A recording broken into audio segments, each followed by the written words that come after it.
My name is Sandra Lobinowich. I'm 35 years old and I live in Brampton, Ontario. My journey with autism started back in 2008 when my eldest son, Noah, was diagnosed. We noticed some things were not as they should be, and so we did take Noah to a developmental pediatrician. She sat across the table from my husband and I and said, I'm sorry, but your son has autism. And we didn't really know what that meant, so we asked her. She looked at us and said, well, what that means is your son will never be able to have any kind of emotion. He will never be able to love you. He will never be able to see you as parents. Of course, that just blew our minds and it devastated our world, came crushing down in that one moment. My name is Jessica Hano. I'm 31 years old and I'm from Brampton, Ontario. My story started a couple years ago when my son was 2 years old. We had seen our two eldest nephews go through the process of being diagnosed. When we had our son, we were hyper aware that autism was a possibility for him. I knew some of the signs that we were looking for and recognized some similarities between his behaviors and the behaviors that I'd seen in my nephews. And by the time he was 3, he was given the diagnosis of autism spectrum disorder. So when Corbin was born, new possibilities and new dreams were a part of our reality. We started seeing some things that were a concern for us only because we went through with Noah, so there was a lot of red flags. We ended up taking Corbin to the developmental pediatrician just to appease our fears.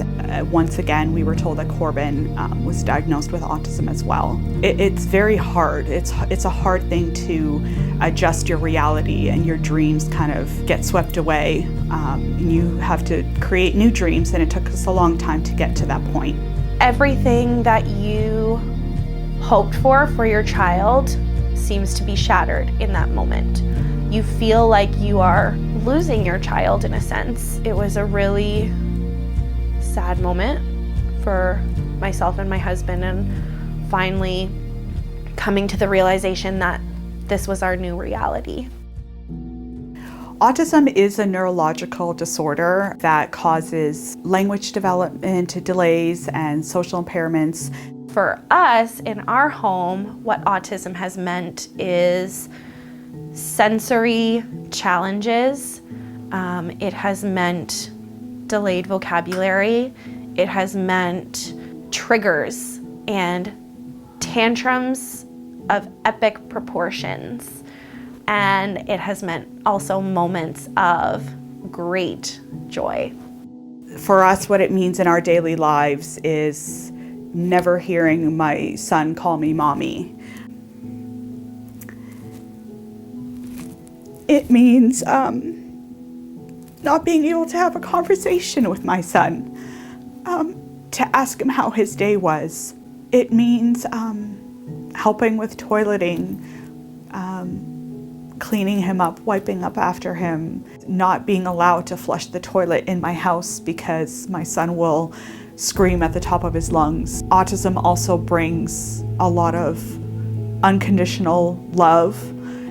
It brings out patience and the strength that we never thought we would have. Chances are you or your children know someone who is affected by autism. According to Autism Speaks, 1 in 68 children are being diagnosed with autism or on the autism spectrum. That is an astounding number. I was so fortunate when my son was diagnosed to have my sister-in-law, who had walked this road before me, to come alongside and really share her knowledge and her experience. If she had not walked that road before me, I would have been so lost and I wouldn't have known the first place to go to. I always had a dream, like I want to one day be able to create and build something that I can bring my kids and other families that are along the same journey or on the same journey can go to a place where there's no judgment, there's freedom, kids can be kids, and playfulness and joy and all the things that other kids have. We are going to create a sensory safe place that has different rooms tailored to all of the different sensory needs. We will have a tactile room where kids can play and explore different textures.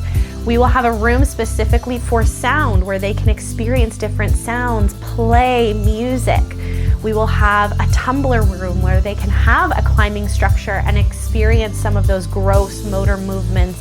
Our entire center is going to be open to the public and affordable for everyday families to come and experience. As a charity and a nonprofit, all of our revenue will go back into the organization to be able to help those families who need it most. What our organization and what Piece by Piece wants to achieve and help provide for other families and for us is just a piece of knowing that everything is going to be okay, and we will figure this out together. And the second piece in our name, Piece by Piece, is the universal symbol for autism is a puzzle piece. Every child is so different, and there's so many pieces to this life. If you're interested in getting involved with Piece by Piece, you can do that in one of a few ways. The first way would be financially. If you're in a position where you're able to give a financial contribution, we would love to receive your support in that area. Secondly would be resources and knowledge. If you have expertise in this area, we would love to learn from you.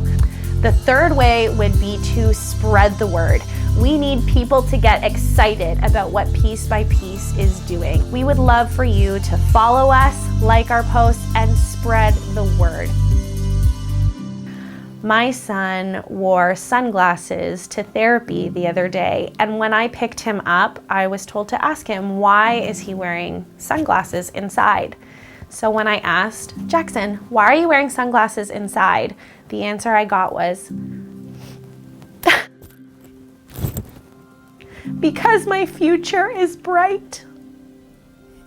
And I believe that that is true for Jackson and for all the other children that have received a diagnosis of autism spectrum disorder.